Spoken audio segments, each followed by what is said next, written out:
परमाणुओं का आयतन।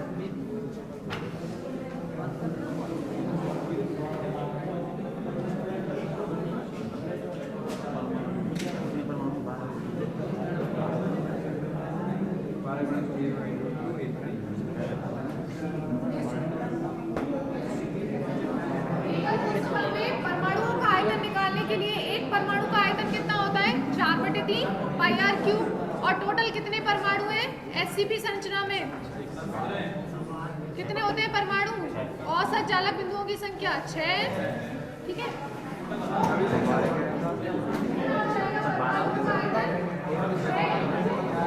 एक परमाणु का आयतन 4/3 पाई आर। और टोटल कितने परमाणु हैं इनका कोष्ठका में? 6। तो यहाँ से आ जाएगा 8 पाई आर।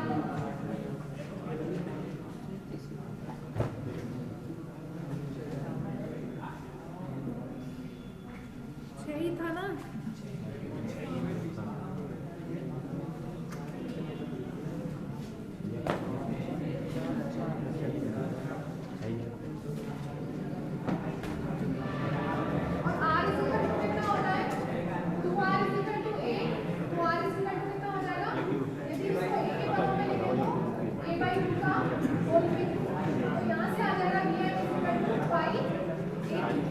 अब संकुलन गुणांक निकाल सकते हैं। संकुलन गुणांक क्या होता है?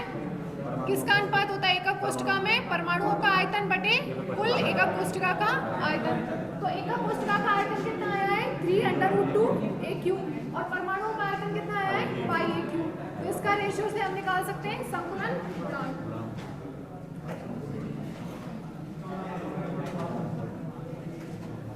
नेक्स्ट पॉइंट लिखो संकुलन गुणांक।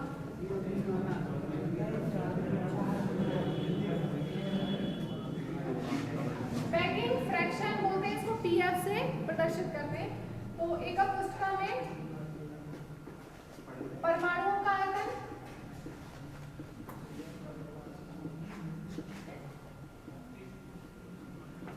बटे संपूर्ण एकक कोष्ठका का आयतन।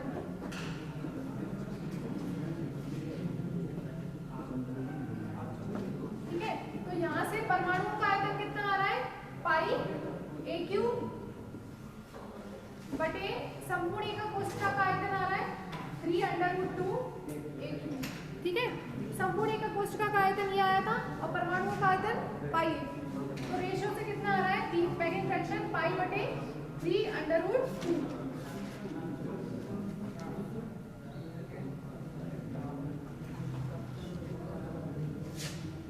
पाई बटे 3√2। इसको सॉल्व करेंगे तो इसकी वैल्यू आती है 0.74 होती है 0.7। और यदि परसेंटेज में निकालें तो हो जाएगा 74%।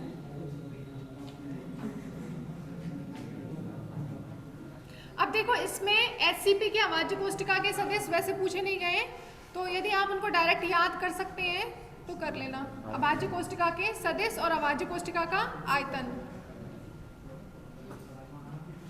अभाज्य कोष्ठका एससीपी के अभाज्य कोष्ठका के सदस्य।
के क्या ये याद करो क्या करें नहीं यहाँ पर सी आता है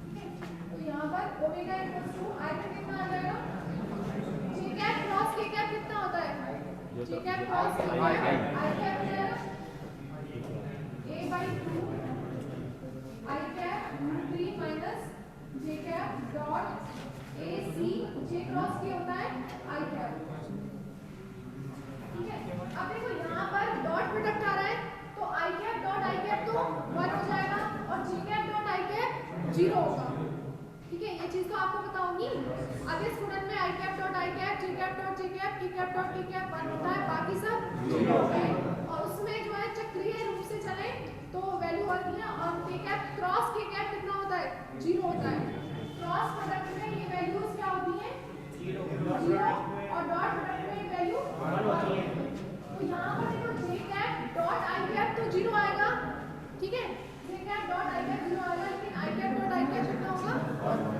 तो इसका मल्टीप्लाई करते हैं यहां पर कितना आएगा a स्क्वायर हो जाएगा a square c upon 2 a square c upon 2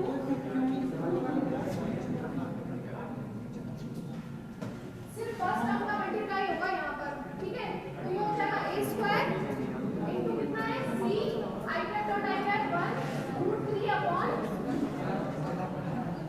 सिर्फ पहली टर्म का मल्टीप्लाई किया है दूसरे का j cap dot I cap से 0 हो गया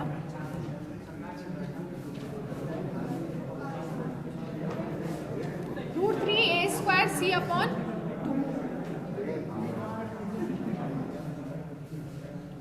और इसमें भी आप c का वैल्यू रख सकते हैं यदि a के पदों में निकालना है तो c इक्वल्स टू कितना होता है रूट 8/3 इंटू a चालक नियतांक कभी निकाला था c equals to root 8/3 a तो ये आ जाएगा यहाँ पर यदि c का वैल्यू रखें यहाँ पर ओमेगा इक्वल्स टू कितना आ रहा है रूट 3/2 a स्क्वायर ठीक है और c का वैल्यू कितना था रूट 8/3 a तो इसको ऐसा लिख सकते हैं ओमेगा इक्वल्स टू कितना आ जाएगा 2 रूट 2 आएगा रूट 3 से रूट 3 कैंसिल और 2 रूट 2 आएगा तो 2 कैंसिल हो जाएगा रूट 2 1 तो आयतन ये भी हो सकता है a के पदों में c के पदों में अभाज्य कोष्ठक का आयतन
नेक्स्ट टॉपिक लिखो मिलर सूचकांक तो सरल गणीय क्रिस्टल संरचना यहाँ पर आपकी खत्म हो गई पहले आपने पढ़ी थी सरल गणीय उसके बाद अंत्य केंद्रित फिर फलक केंद्रित और लास्ट में ये षटकोणीय संकुलित संरचना टोटल 4 हुई चारों के लिए समन्वयी संख्या चालक नियतांक एकक कोष्ठका का आयतन अभाज्य कोष्ठका का आयतन संकुलन गुणांक ठीक है और अभाज्य कोष्ठका के सदिश और अभाज्य कोष्ठका का आयतन सब कुछ तुम्हें याद रखना है किसी का भी पूछा जा सकता है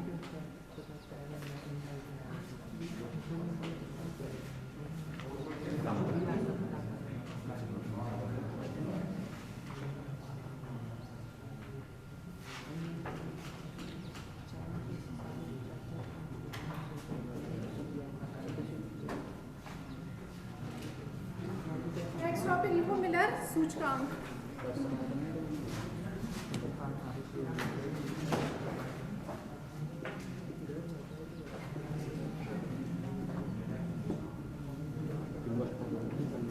तो पहले इसकी परिभाषा लिख लो। किसी भी क्रिस्टल में क्रिस्टल तलों की स्थिति किसी भी क्रिस्टल में क्रिस्टल तलों की स्थिति तथा अभिविन्यास क्रिस्टल तलों की स्थिति व अभिविन्यास को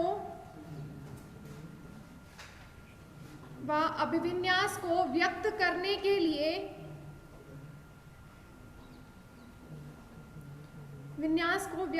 के लिए एक अन्य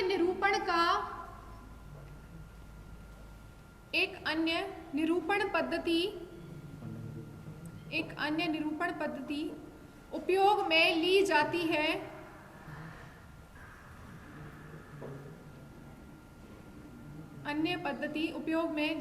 है। जिसे मिलर सूचकांक पद्धति कहते हैं।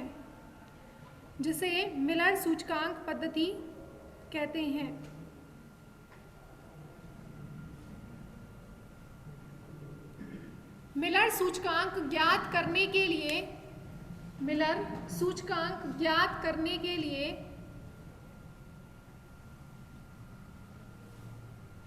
अब क्या करना है आपको, पॉइंट्स बनाते जाना है यहाँ पर, ठीक है। तो मिलर सूचकांक ज्ञात करने के लिए विधि है ये। सर्वप्रथम पॉइंट नंबर 1, सर्वप्रथम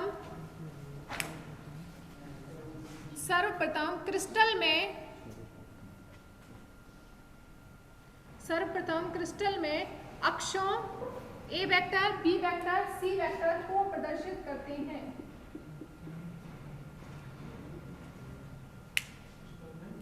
सर्वप्रथम क्रिस्टल में अक्षों ए vector, B vector, C vector को प्रदर्शित करते हैं। दूसरा पॉइंट लिखना, इन अक्षों पर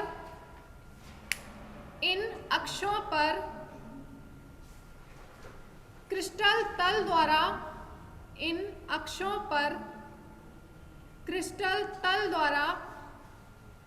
काटे गए अंतःखंडों को जालक नियतांक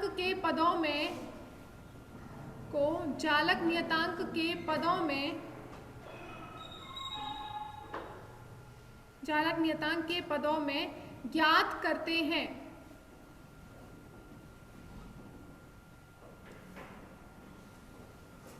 माना ये, जैसे एग्जांपल के लिए P A Q B and R C, यहाँ पर A vector, B vector, C vector क्या है, उसके एकांक सदिश है, ठीक है। और मतलब एकांक सदिशों के अमृत अभाज्य एकक कोष्ठका के सदिश है A B C, ठीक है। धन होगा एकक कोष्ठका, तो A B C तीनों क्या होंगे, इक्वल होंगे वहां पर। और P Q R क्या है, अंतःखंड है, x अक्ष पर, y अक्ष पर और z अक्ष पर किसी भी क्रिस्टल के द्वारा काटे गए अंतःखंड। अभी एक एग्जांपल से आपको समझ में आ जाएगा, पहले पॉइंट्स लिख लो पूरे। P Q R, जहां P Q R ये लिख लो यहाँ पर अंतःखंड P A अनुपात Q B अनुपात R C,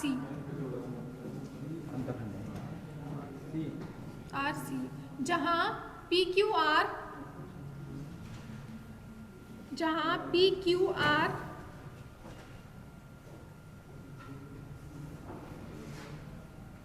x, y व z अक्षों पर काटे गए अंतःखंड हैं। x, y, z अक्षों पर काटे गए अंतःखंड हैं।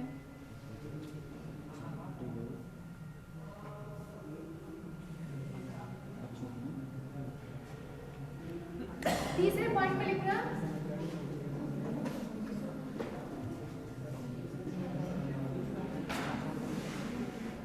अब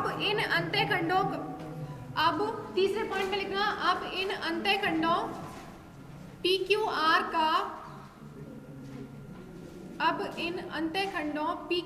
का व्युत्क्रम लेते हैं, अंतःखंड PQR का व्युत्क्रम लेते हैं,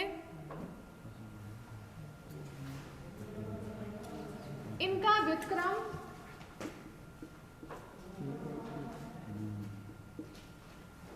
व्युत्क्रम ही मिलर सूचकांक कहलाता है।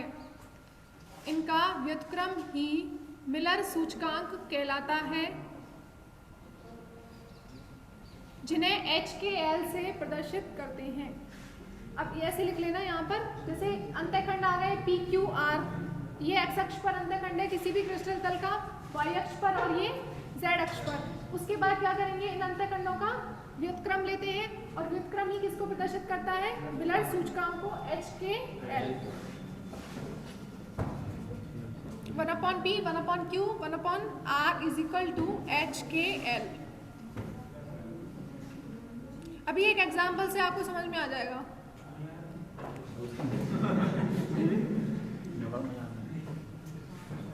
उसके बाद इसमें 4th नंबर पे लिखना, लिख लिया ये,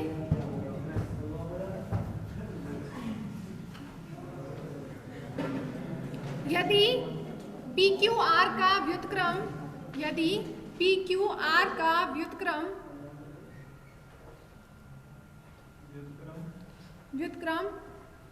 पूर्णांक नहीं है, यदि PQR का व्युत्क्रम एक पूर्णांक संख्या नहीं है या पूर्णांक नहीं है, तो इन्हें एलसीएम लेकर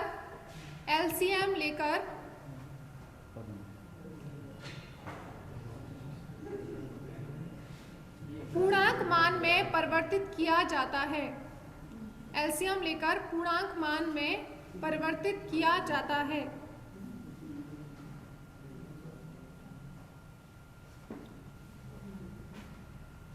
और इन पूर्णांक मानों का समुच्चय, पूर्णांक मानों में परिवर्तित किया जाता है। इन पूर्णांक मानों का समुच्चय मिलर सूचकांक कहलाते हैं। समुच्चय मिलर सूचकांक कहलाते हैं।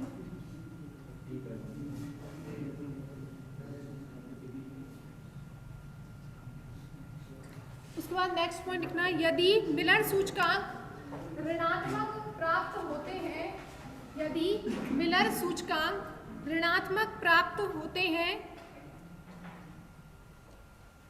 मिलर सूचकांक ऋणात्मक प्राप्त होते हैं, तो उन्हें रेखिका चिन्ह द्वारा व्यक्त करते हैं। तो उन्हें रेखिका चिन्ह द्वारा व्यक्त करते हैं, रेखिका चिन्ह द्वारा या बार द्वारा प्रदर्शित करते हैं। जैसे देखो यहाँ पर ये ऋणात्मक मान आ रहा है, यानी कि -h, -k और -l आ रहा है ऋणात्मक मान, तो इसको इस तरीके से प्रदर्शित करते हैं, h बार, k बार और l बार। लिख लो, अर्थात -h, -k, -l बराबर h बार, k बार और l बार।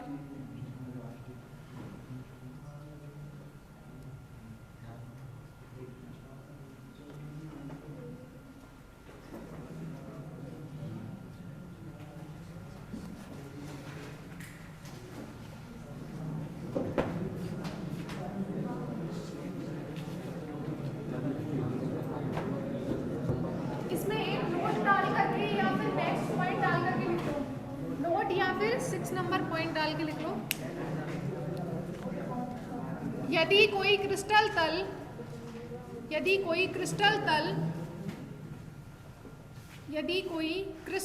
तल किसी अक्ष के साथ समांतर होता है, यदि कोई क्रिस्टल तल किसी अक्ष के साथ समांतर होता है,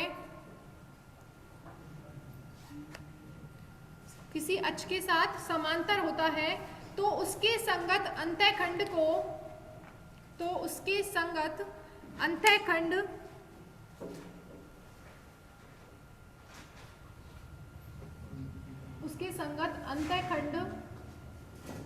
शून्य लिया जाता है, अंतःखंड को शून्य लिया जाता है,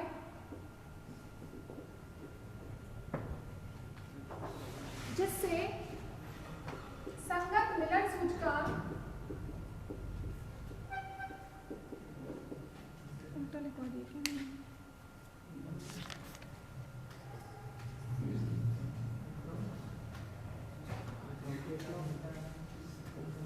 अच्छा यहाँ पर लिखो जिसके अनंत, शून्य की जगह पर अनंत अनंत इससे संगत मिलर सूचकांक शून्य प्राप्त होता है।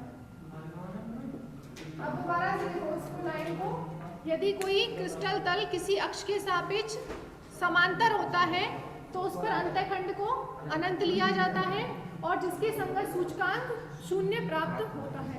देखो जैसे ना अनंत लेने का मतलब हो गया अंतःखंड अनंत है, तो यहाँ यानी कि या तो P अनंत होगा या Q अनंत होगा या R अनंत होगा, और उसका व्युत्क्रम लेंगे तो 1/∞ क्या होता है, शून्य होता है, तो मिलर सूचकांक कैसा हो जाएगा, शून्य हो जाएगा।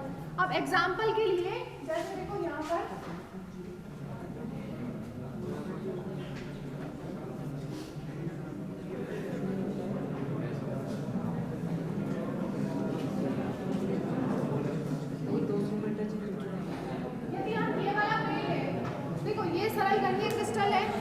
कोई क्रिस्टल होगा उसमें ये घन क्या हो जाएगा, उसकी एकक कोष्ठिका हो जाएगी।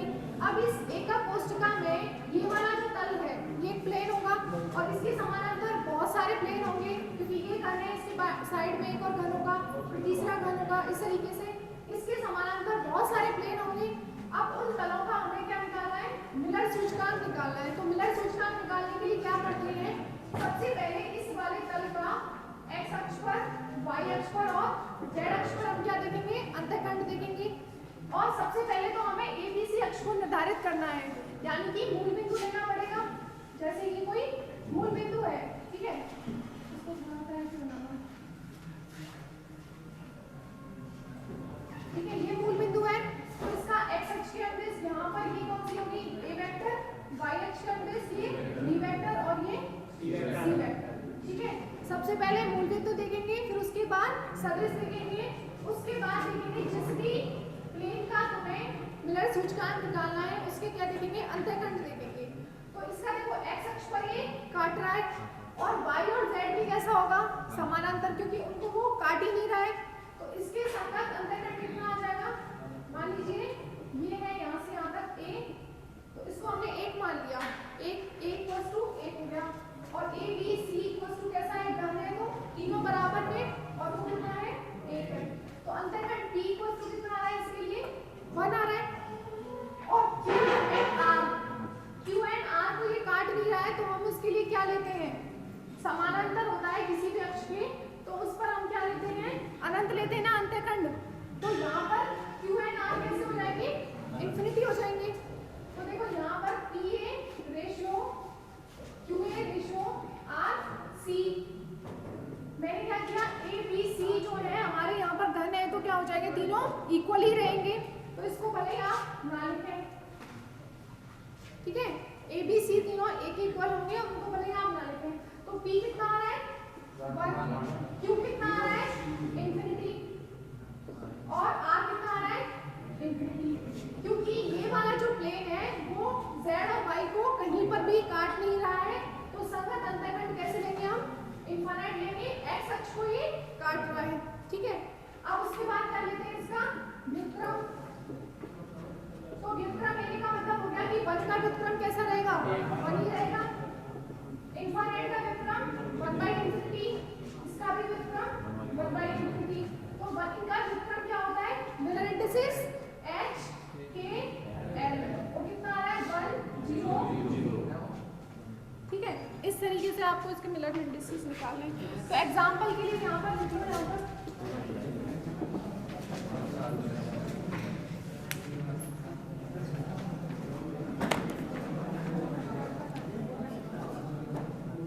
तो क्वेश्चन 2 तरीके से पूछा जाता है, या तो आपको मिलर इंडिसेस दे देगा और आपको संरचना बनानी है, या फिर संरचना दे देगा तुम्हें मिलर इंडिसेस निकालने हैं, ठीक है। तो कल इसमें से क्वेश्चन पूछा ही जाता है, तो कल आपको इसमें बहुत सारे क्वेश्चन मिलर इंडिसेस के करवाएंगे।